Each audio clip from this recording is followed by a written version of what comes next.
प्यारे बच्चों, इस वीडियो ਦੇ ਵਿੱਚ ਅਸੀਂ 8ਵੀਂ ਕਲਾਸ ਦੇ ਅਭਿਆਸ 4.2 ਦੇ ਪਹਿਲੇ ਪ੍ਰਸ਼ਨ ਦੀ ਤੀਜੀ ਰਚਨਾ ਬਣਾਵਾਂਗੇ। ਇਸ ਰਚਨਾ ਵਿੱਚ ਸਾਨੂੰ ਕਿਹਾ ਜਾ ਰਿਹਾ ਹੈ ਕਿ ਅਸੀਂ ਰਚਨਾ ਕਰਨੀ ਹੈ ਇੱਕ ਰੋਮਬਸ ਦੀ। ਤੇ ਰੋਮਬਸ ਜਿਹੜਾ ਹੁੰਦਾ ਹੈ ਇਸ ਨੂੰ ਅਸੀਂ ਪੰਜਾਬੀ ਦੇ ਵਿੱਚ ਸਮਚਤੁਰਭੁਜ ਕਹਿੰਦੇ ਹਾਂ। ਸਮਚਤੁਰਭੁਜ।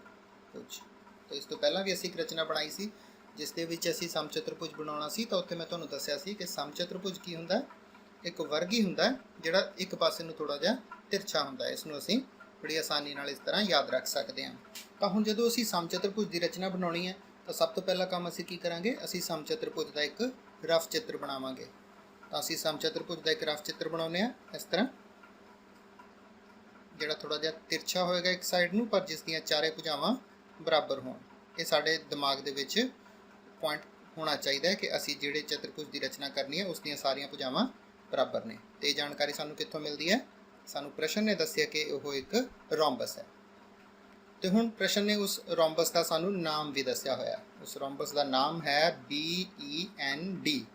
तो फिर असी रफ चित्र दे विच उस रोमबस का नाम लिख दिए BEND।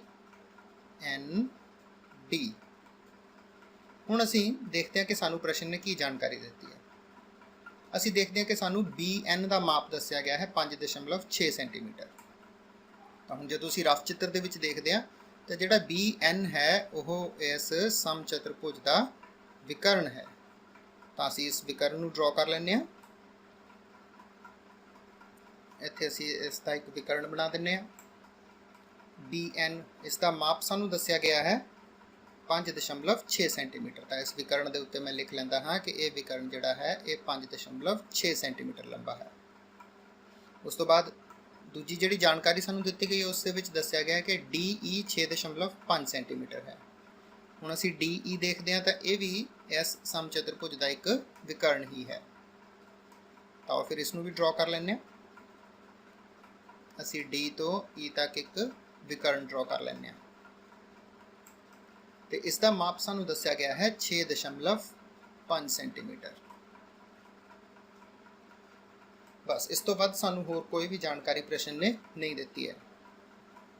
हुण असी अपनी प्लैनिंग करते हैं कि इस रचना को किस तरह बना सकते हैं। हुण देखो सानू समचतुरभुज की कोई भी भुजा नहीं दसी गई तो असी कोई भुजा खिंच के इस रचना को बनाना शुरू नहीं कर सकते।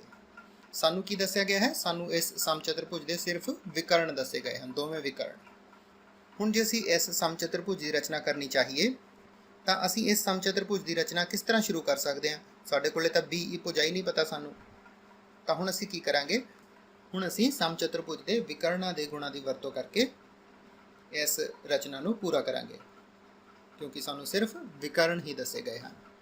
तो सानू बच्चों ये याद रखना चाहिए है कि समचतुरभुज के जिहड़े विकर्ण हैं वो एक दूजे नूं लंब समदुभाजित करते हैं। मतलब एक दूजे नूं 90 डिग्री ते भी कटते हैं तो एक दूजे का समदुभाजन भी करते हैं। मान लो कि एक विकर्ण मैं ये बनाया तो दूजा विकर्ण मैं बनाया इस तरह, तो ये दोवें विकर्ण एक दूजे नूं 90 डिग्री ते कटते होणगे तो यह एक दूजे नूं समदुभाजित भी करते होणगे। मतलब जे दोवें विकर्ण बिंदु O ते कटते होण तो जिहड़े दोवें विकर्ण हैं यह एक दूजे नूं समदुभाजित करनगे तो 90 डिग्री ते भी कट्टणगे। हुण असी इन्हां दोवें विकर्णां दे नाम इत्थों प्रश्न तो देख के लिख लेंदे हां। असी मान लो इस विकर्ण को लिखते हैं DE तो इस विकर्ण को लिख देते हैं BN। तो इस प्रकार सिर्फ विकर्णां नूं वरत के साडे कोले BEND चारे पॉइंट आ जाएंगे तो बाद चो असी स्केल दे नाल इन्हां नूं मिला के अपनी रचना नूं पूरा कर सकते हैं। रफ चित्र दे विच देखो असी इत्थे भी रचना पूरी कर लैंदे हां। असी B नूं D नाल मिलाउने हां, फिर D नूं N नाल मिला देंगे, फिर N नूं E नाल मिला देंगे तो B नूं E नाल मिला देंगे। इस तरह साडा समचतुरभुज BEND तैयार हो जाएगा। हुण जिहड़े सानू प्रश्न ने विकर्णां दे माप दिते हुए हैं उसनूं इस रफ चित्र दे विच दर्शा दिंदे हां। सानू DE 6.5 सेंटीमीटर दस्सिया गया है तो मैं DE नूं 6.5 सेंटीमीटर लिख लैंदा हां। तो BN जिहड़ा है वो साडे कोल 5.6 सेंटीमीटर है तो BN नूं मैं लिख लैंदा हां 5.6 सेंटीमीटर। तो फिर देखिए असी इस रचना को किस तरह बनावांगे। सब तो पहला असी विकर्ण DE खिंचांगे। तो असी स्केल की सहायता नाल एक रेखाखंड खिंचते हैं 6.5 सेंटीमीटर लंबा। 0 ਤੋਂ ਸ਼ੁਰੂ ਕਰਕੇ 6 ਸੈਂਟੀਮੀਟਰ ਤੋਂ ਬਾਅਦ 5 ਮਿਲੀਮੀਟਰ ਹੋਰ ਅੱਗੇ 6.5 ਸੈਂਟੀਮੀਟਰ ਲੰਬਾ ਅਸੀਂ ਰੇਖਾਖੰਡ ਖਿੱਚ ਲਵਾਂਗੇ ਤੇ ਇਸ ਦਾ ਨਾਮ ਰੱਖਾਂਗੇ DE 6.5 ਸੈਂਟੀਮੀਟਰ। ਜਿਸ ਤਰ੍ਹਾਂ ਅਸੀਂ ਪਹਿਲਾਂ ਹੀ ਚਰਚਾ ਕੀਤੀ ਕਿ ਸਮਚਤੁਰਭੁਜ ਦੇ ਵਿਕਰਨ ਇੱਕ ਦੂਜੇ ਨੂੰ 90 ਡਿਗਰੀ ਤੇ ਕੱਟਦੇ ਹਨ ਤੇ ਸਮਦੁਭਾਜਿਤ ਵੀ ਕਰਦੇ ਹਨ। ਇਸ ਦਾ ਮਤਲਬ ਜਿਹੜਾ BN ਹੈ ਉਹ DE ਦਾ ਲੰਬ ਸਮਦੁਭਾਜਕ ਹੋਏਗਾ। ਤੇ ਲੰਬ ਸਮਦੁਭਾਜਕ ਖਿੱਚਣਾ ਅਸੀਂ ਛੋਟੀਆਂ ਕਲਾਸਾਂ ਤੋਂ ਹੀ ਸਿੱਖ ਚੁੱਕੇ ਹਾਂ।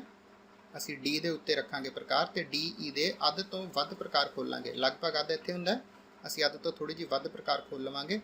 ਤੁਸੀਂ ਇੰਨੀ ਪ੍ਰਕਾਰ ਵੀ ਖੋਲ ਸਕਦੇ ਹੋ, ਬਸ ਪ੍ਰਕਾਰ ਅੱਧ ਤੋਂ ਵੱਧ ਹੋਣੀ ਚਾਹੀਦੀ ਹੈ। ਇੰਨੀ ਪ੍ਰਕਾਰ 'ਚ ਅਸੀਂ ਦੂਰੀ ਭਰ ਲੈਣੀ ਹੈ ਕਿ ਉਹ DE ਦੇ ਅੱਧ ਤੋਂ ਵੱਧ ਖੁੱਲ ਜਾਵੇ। ਤੇ ਉਸ ਤੋਂ ਬਾਅਦ ਪ੍ਰਕਾਰ ਨਾਲ ਅਸੀਂ DE ਦੇ ਲੰਬ ਸਮਦੁਭਾਜਕ ਦੀ ਰਚਨਾ ਕਰਨ ਲਈ ਇੱਕ ਚਾਪ ਉੱਪਰ ਤੇ ਇੱਕ ਚਾਪ ਹੇਠਾਂ ਇਸ ਤਰ੍ਹਾਂ ਲਗਾ ਦੇਵਾਂਗੇ ਅਤੇ ਫਿਰ ਪ੍ਰਕਾਰ ਵਿਚਲੀ ਦੂਰੀ ਨੂੰ ਬਦਲੇ ਬਿਨਾ ਪ੍ਰਕਾਰ ਨੂੰ ਬਿੰਦੂ E ਦੇ ਉੱਤੇ ਟਿਕਾਵਾਂਗੇ ਇਸ ਤਰ੍ਹਾਂ, ਤੇ ਫਿਰ ਦੋ ਚਾਪਾਂ ਲਗਾਵਾਂਗੇ ਜਿਹੜੀਆਂ ਕਿ ਪਹਿਲੀਆਂ ਚਾਪਾਂ ਨੂੰ ਕੱਟਦੀਆਂ ਹੋਣ ਇਸ ਤਰ੍ਹਾਂ। ਹੁਣ ਇਹ ਸਾਡੇ ਕੋਲੇ ਜਿਹੜੇ ਦੋ ਬਿੰਦੂ ਆ ਗਏ ਹਨ, ਇਹਨਾਂ ਨੂੰ ਅਸੀਂ ਸਕੇਲ ਦੀ ਸਹਾਇਤਾ ਨਾਲ ਮਿਲਾ ਕੇ DE ਦੇ ਲੰਬ ਸਮਦੁਭਾਜਕ ਦੀ ਰਚਨਾ ਕਰਦੇ ਹਾਂ। ਅਸੀਂ ਸਕੇਲ ਦੀ ਸਹਾਇਤਾ ਨਾਲ DE ਨੂੰ ਮਿਲਾ ਦੇਵਾਂਗੇ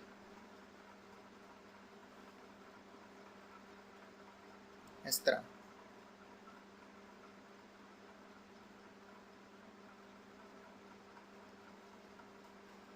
ਹੁਣ ਇਹ ਸਾਡੇ ਕੋਲ ਕਟਾਨ ਬਿੰਦੂ ਆ ਗਿਆ DE ਦੇ ਉੱਤੇ ਬਿੰਦੂ O। ਹੁਣ ਦੇਖੋ ਬੱਚਿਓ, ਹੁਣ ਅਸੀਂ ਦੂਜਾ ਵਿਕਰਨ BN ਬਣਾਉਣਾ ਹੈ। ਹੁਣ ਜਿਹੜਾ BN ਹੈ ਇਹ ਅੱਧਾ ਵਿਕਰਨ DE ਦੇ ਉੱਪਰਲੇ ਪਾਸੇ ਹੋਏਗਾ ਤੇ ਅੱਧਾ ਵਿਕਰਨ DE ਦੇ ਹੇਠਲੇ ਪਾਸੇ ਹੋਏਗਾ। ਜਿਹੜਾ ਵਿਕਰਨ BN ਹੈ ਇਸ ਦੀ ਕੁੱਲ ਲੰਬਾਈ ਹੈ 5.6 ਸੈਂਟੀਮੀਟਰ ਤੇ ਇਸ ਦਾ ਅੱਧਾ ਕਿੰਨਾ ਹੋਏਗਾ, ਇਸ ਨੂੰ ਅਸੀਂ 2 ਨਾਲ ਭਾਗ ਕਰਕੇ 2 × 2 2 ਦੂਣੀ 4 ਇੱਕ ਬਚ ਗਿਆ ਤੇ 0.28 16 ਤਾਂ 2.8 ਸੈਂਟੀਮੀਟਰ ਆਇਆ। ਤਾਂ ਇਸ ਦਾ ਮਤਲਬ ਹੋਇਆ ਕਿ 2.8 ਸੈਂਟੀਮੀਟਰ DE ਦੇ ਉੱਪਰਲੇ ਪਾਸੇ ਹੋਏਗਾ ਵਿਕਰਨ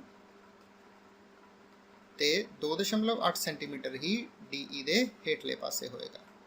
ਤੇ ਇਹ ਦੋਵੇਂ 2.8 ਸੈਂਟੀਮੀਟਰ ਦੇ ਟੁਕੜੇ ਮਿਲ ਕੇ ਪੂਰਾ ਵਿਕਰਨ BN 5.6 ਸੈਂਟੀਮੀਟਰ ਬਣਾ ਦੇਣਗੇ। ਤਾਂ ਹੁਣ ਅਸੀਂ ਕੀ ਕਰਾਂਗੇ, ਅਸੀਂ ਪ੍ਰਕਾਰ ਦੀ ਮਦਦ ਲੈ ਸਕਦੇ ਹਾਂ। ਹੁਣ ਅਸੀਂ ਸਕੇਲ ਲੈ ਕੇ ਪ੍ਰਕਾਰ ਨੂੰ ਖੋਲਾਂਗੇ 2.8 ਸੈਂਟੀਮੀਟਰ। 2.8 ਸੈਂਟੀਮੀਟਰ ਦਾ ਮਤਲਬ ਹੋਇਆ 2 ਸੈਂਟੀਮੀਟਰ ਪੂਰੇ ਤੇ ਉਸ ਤੋਂ ਬਾਅਦ 8 ਮਿਲੀਮੀਟਰ ਹੋਰ ਅੱਗੇ ਇਸ ਤਰ੍ਹਾਂ। ਹੁਣ ਮੈਨੂੰ O ਤੋਂ B ਤੱਕ ਦੀ ਦੂਰੀ 2.8 ਸੈਂਟੀਮੀਟਰ ਚਾਹੀਦੀ ਹੈ, ਤਾਂ ਮੈਂ ਜਿਹੜੀ ਪ੍ਰਕਾਰ ਦੇ ਵਿੱਚ 2.8 ਸੈਂਟੀਮੀਟਰ ਦੀ ਦੂਰੀ ਭਰੀ ਹੈ ਉਹ ਲੈ ਕੇ ਪ੍ਰਕਾਰ ਨੂੰ ਰੱਖਾਂਗਾ ਬਿੰਦੂ O ਦੇ ਉੱਤੇ ਇਸ ਤਰ੍ਹਾਂ। ਧਿਆਨ ਨਾਲ ਬਿੰਦੂ O ਦੇ ਉੱਤੇ ਪ੍ਰਕਾਰ ਨੂੰ ਟਿਕਾਵਾਂਗੇ ਤੇ ਇੱਕ ਚਾਪ ਲਗਾਵਾਂਗੇ ਇਸ ਤਰ੍ਹਾਂ।